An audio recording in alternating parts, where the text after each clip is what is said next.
Hello, John. Whatever. So today we're going to talk about 500,000 people were without power because of the storm, and we're going to talk about the storm and the green agenda and how impractical it is because you can be without a car and without heat because of the green agenda if there's a storm. So let's go. Yes, well, for example, there's people now. I live in Oldcastle, and my lights were out from last Friday, all day.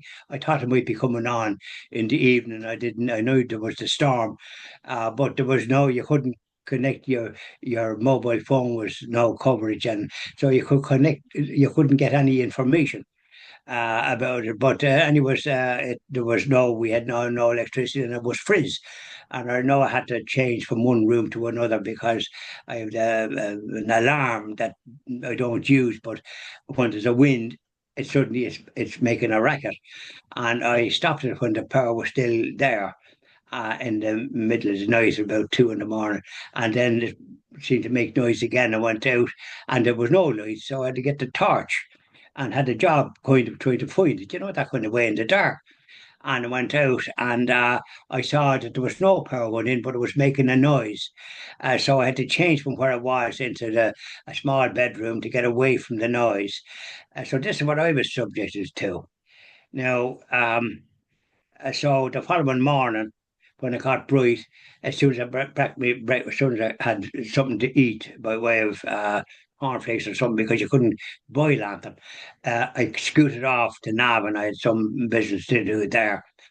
And by the time I came back, it was 1 o'clock but the lights were still out. And by the time I was done one or two chores, getting ready to bail out, the lights come on. I, so I had light.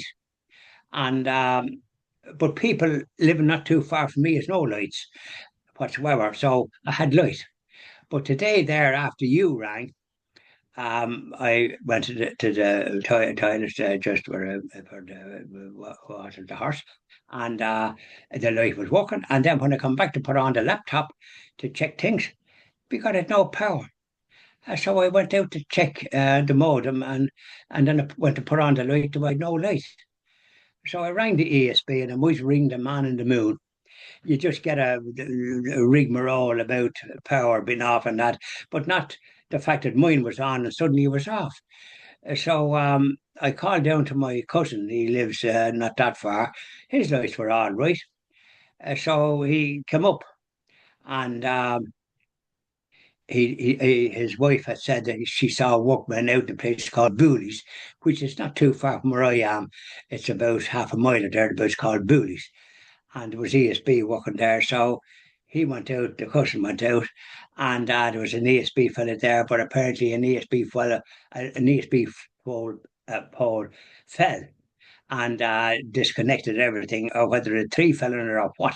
Just this is today, and there was no wind, so no light. And I went visit my neighbour beside me, Bernie Carroll, and she had no light either. And she had said she saw a big kind of like a flame in a house, Lynch's house, not that far away. And she rang the ESB, and they're very appreciative of telling her because that was very dangerous. You could be electrocuted. So I said, well, if that was a big flame like that, so then God knows how long it's going to be fixed. And so my cousin came back and told me it could be 2 days. So I said, I'm not going to stay there for 2 days in this. So I rang my friend Eamon, and so this is where I am until Saturday morning. Because I'm going to a meeting on Saturday, but I'll go home to see if the lights back on. And if they're not, I'm staying in Lucan Spa Hotel on Saturday night because that's where the meeting is on Saturday. So I'm not going to be driving back.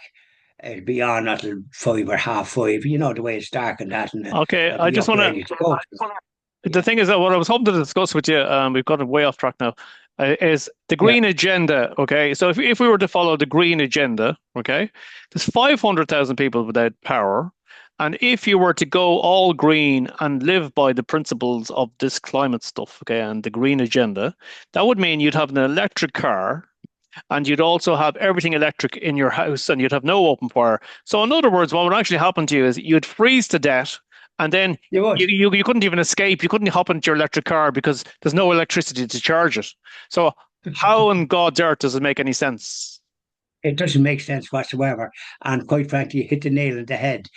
This green agenda, by the way, I've seen people interviewed by other organizations that are respectable, and they just blame the Green Party for all this codology with the way they interfered with the business of fossil fuels, like in stations where there was oil or whatever was used, and like as if it was some kind of a dangerous thing. I mean, it's something that is quite efficient and clean, and so we had power. So these were closed, so we don't have the amount of power that we need to have. And don't forget, the companies that use a lot of electricity are the internet companies and those type of companies. They use quite a bit. So between the storm blowing down trees, which should have been not so prevalent where there was wires. I mean, it's prevention is better than cure, isn't it? And so there seem to be wires down all over the country, and some places won't get power for about up to a fortnight. Now, that seems absolutely outrageous. We had a wind, a strong wind, gale force, but the people living in those areas have been sounding off and blaming the Green Party, and it's not good enough because they haven't got heat or anything. And as you rightly say, if they were buying these electric cars, which have been described as more contributing to the difficulty of getting rid of these batteries, because they're all running batteries, and some of these batteries can go on fire. One or two of them have gone on fire. These electric cars, because they're full of batteries underneath and everywhere. And if they break down, you can't, even if they're in neutral, you can't push them. Even if you have a good few fellas trying to push them, they won't go. So like they have various defects. Uh, and you're limited in the amount of distance you can go. You have to get it charged. I remember one time we had an electric car that my wife like and my cousin. That's two of them. One of them is getting fixed now. It's costing a fortune. I said, honest to God, you'd be better to buy an ordinary bloody car and have some that you could go somewhere. I said, oh, and you're only going from A to B all the time. You can't go anywhere because you have to charge them. And it doesn't matter what mileage they say. If you put on the heat, they're losing mileage. If you're going up a hill, they lose mileage. So they're losing mileage no matter what you do. And if you go a little bit fast, they're losing mileage more than you have to go at a steady speed of about 50 miles an hour in miles or 80 kilometers, even if it's 120 kilometers, the speed limit. So what the hell use are they? And then they don't make noise, so suddenly they can creep up on top of you. You don't hear them. They don't have no noise, so they can blip a horn all right if they think the person can't hear you, because sometimes people are walking with something in their ears. They're not able to look at nature and listen to the birds sing, and they're listening to some rubbish in their ears. You know what I'm saying? So this is the Green Party. So the Green Party have been criticised right and left and centre. But of course, naturally, then none of them was elected. Some of them didn't go forward. But there's only one in the Dáil now of the Green Party, so he won't be causing any problems. But then what's the rest of them do? What are they doing about this electricity and these electric cars? I wouldn't have an electric car if you gave it to me for nothing, Yeah, look, because the it thing doesn't is, go anywhere. I'm all for innovation and new ideas and the whole lot, but it's just the impracticality of electric cars and electric houses with there's no open fire. Because in times like this, you're going to freeze to death and you can't drive anywhere. If you have an emergency, you're stuck. Right. You can't do anything. You And then, can't of do course, anything. And you can't use a phone, by the way. You can't use a mobile phone because there's no coverage. You're incommunicado. You can't go because I found when the lights went there, I wanted to try to find out when they might be back. I might well be out in the middle of nowhere. I couldn't contact anybody. I'd have to get into my car and drive somewhere.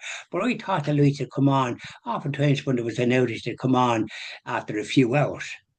But divil a bit, and some people haven't got their power even not too far from where I live in Oldcastle. They haven't got light. The nurse now that I was dealing with on Wednesday, she's only a mile or two from where I live and with a family, but then they have gas and they have fire, so they have some way of getting rub, but they've no power. And they thought it'd have it last Tuesday. Once they didn't have it, they probably still haven't got it. And now I haven't got it because of whatever problem happened down in a place called Boolies. I mean, you just don't know what's going to happen. You can't depend on it, and that's not good. I mean, there's no wind today, but yet I've no power at home. Lucky enough, I was able to use my mobile phone that hadn't gone down, so I was able to contact my good friend Eamon, and that's where I'm staying until Saturday morning. So Very do you see good. what I'm saying? What I'm saying is that you have to have a safeguard. Even if I couldn't make contact with him and was going to stay in a hotel, I'd have to stay somewhere where there be light and heat. I couldn't possibly stay what the experience that I had on the Friday when there was no electricity. I was freezing, even though I had put plenty of covers. It was just misery. And I pity people that have no electricity for this past week or more. God help them. It's not fair. So there we go. Anyways, impractical, and they need to come up with a better solution. I'm glad you have electricity. You have electricity, haven't you, I have electricity. where you live? And has your father and mother in Listowel, have they got And electricity? they have electricity. You've got to remember you've backup generators and you also have redundancy lines in cities so that if one line goes down, they can switch you over to a different thing. Oh, right, right. Now, they haven't got that in the country. I don't No, know. they haven't got It's that. yeah, it's more difficult to implement in the country. Oldcastle was in darkness. There wasn't a bloody light anywhere, bar if you could see the sky, there might be stars up there, light there, but there was no light down here. Yeah, I just uh, thought to myself, it's like the end of the world. there And are then you see the first, huh? there are parts of Dublin without electricity, but fortunately, I'm okay. As I say, they switch over different to different lines. Sometimes people wonder how did the ESB get 200 people, 200,000 people back online very quickly. The answer is they have these lines that they switch over to, that they flick of a switch and they turn them on. There you are, you see. Well, they don't have that in the country.